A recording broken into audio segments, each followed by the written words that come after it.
လက်တွေ့စကားပြောမှာအရန်ကိုအသုံးဝင်တဲ့ဒီအသုံးလေးတွေကိုတစ်ချက်လေ့လာကြည့်မယ်နော်သူကနေဖေရွယ်လောက်ရှိတယ် he is old enough to be your father okay သူမကနေမေရွယ်လောက်ရှိတယ် she is old enough to be your mom your mother ကြိုက်တယ်လို့ပြောလို့ရတယ်နော် okay နောက်တစ်ခုကြည့်မယ်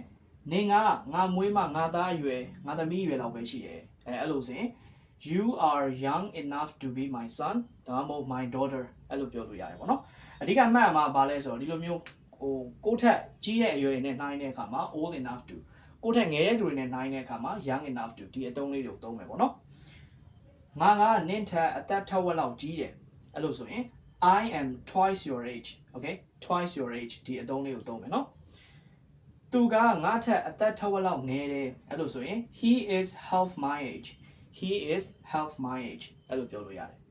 okay ဒီအသုံးလေးတွေကတော့လက်တွေ့စကားပြောမှာအရန်ကိုအသုံးများတယ်ပေါ့နော်အားလုံးပဲဘယ်မှာကျွန်တော်နောက်ထပ်ဗီဒီယိုမှာဆုံကြပါမယ်